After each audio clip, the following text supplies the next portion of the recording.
Bonjour, bonsoir, bienvenue sur la chaîne Santé et Nutrition Africaine avec Dr Elo Bolo. Aujourd'hui, nous allons parler de l'étiquetage alimentaire, notamment d'un petit tableau que l'on retrouve sur nos emballages alimentaires. Ce petit tableau, c'est un tableau de valeur nutritive ou encore appelé Nutrition Facts. Vous voulez en savoir plus? Eh bien, en quelques minutes, pas besoin d'être nutritionniste, vous aurez suffisamment d'informations qui vont vous permettre d'être outillés lorsque vous faites le choix de vos aliments à acheter en épicerie. Alors allons-y. Le tableau de valeur nutritive, c'est la carte d'identité nutritionnelle du produit alimentaire que nous voulons acheter. Sur ce tableau de valeur nutritive, nous avons l'information sur ce que nous mangeons, mais surtout ce que contient ce que nous voulons manger, notamment les calories, les nutriments et plein d'autres éléments.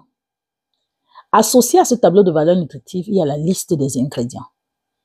Maintenant, nous pouvons entrer dans le vif du sujet. La première information, c'est la portion. La portion va nous indiquer à quoi correspondent les kilocalories qui sont affichées sur le tableau de valeur nutritive. La portion peut être un biscuit, 2 biscuits, peut être un quart de tasse, peut être une cuillère à soupe ou bien une demi-cuillère à soupe ou encore même 300 ml, 500 ml, dépendamment du produit que nous voulons consommer. Cette calorie sera donnée en fonction justement de cette portion.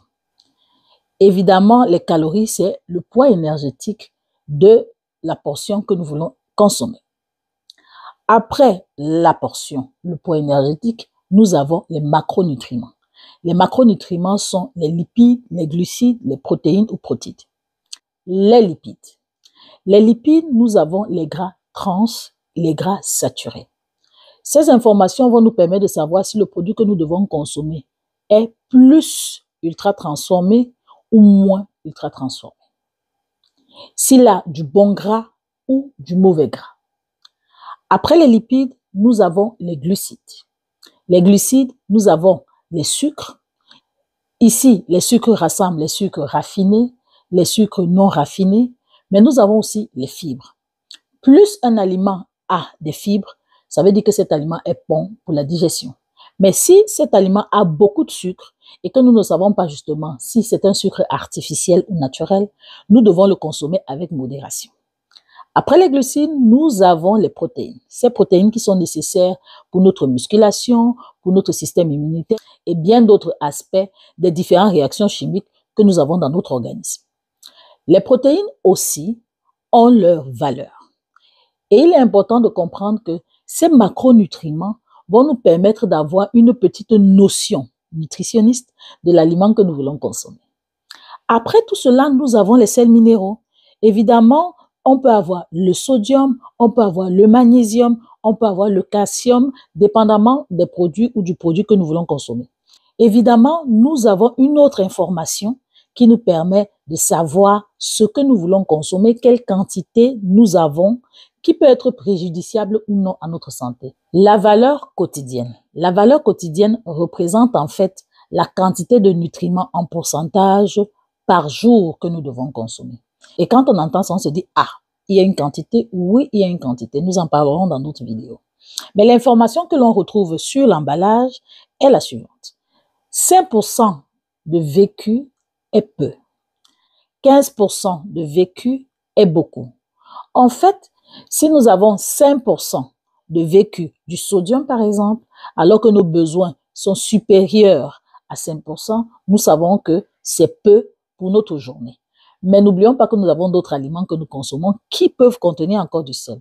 Même chose pour le calcium. Si nous avons 15% de vécu de calcium, nous allons retenir que ce produit est riche en calcium. Étant donc riche en calcium, nous pouvons conclure que ceci est bon pour nos os. Mais cela dépend toujours de nos besoins quotidiens qui dépendent de notre état de santé au moment où nous sommes en train de le consommer. Avec tout ça, on va toujours se poser la question, mais même si on a ces informations, est-ce que ça va quand même nous permettre de faire un choix éclairé? Il y a la liste des ingrédients. La liste des ingrédients nous donne encore un supplément d'informations. Qu'est-ce que nous retrouvons sur la liste des ingrédients? Évidemment, différents types d'ingrédients, mais c'est le positionnement de ces ingrédients qui nous donne une information supplémentaire. Par exemple, si un ingrédient est en première position, on comprend qu'il est en plus grande proportion dans le produit que nous voulons consommer. Si un ingrédient est en dernière position, nous comprenons qu'il est en très petite proportion dans l'aliment que nous voulons consommer. En dehors de ces informations, nous avons les allergènes. Les allergènes pouvant être des fruits à coque, des allergènes pouvant être des produits, des allergènes pouvant être toute autre chose pour lesquelles des personnes pourraient être sensibles. Il est important de le lire. Et nous pouvons aussi avoir la présence de sucre caché. Oui. Nous avons par exemple la maltodextrine, nous avons par exemple le sirop de glucose, nous avons par exemple du miel. Tout ça, c'est des sucres à ne pas prendre à la légère. Et nous avons aussi les additifs ou colorants qui commencent par la lettre E. La liste des ingrédients donc est une bible pour que nous puissions faire des choix éclairés.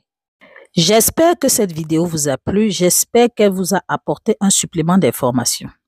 Sur cette image, je vous laisse un indice pour les prochaines vidéos. N'oubliez pas de liker, de vous abonner, de partager, d'activer la cloche de notification. À la semaine prochaine. Bye!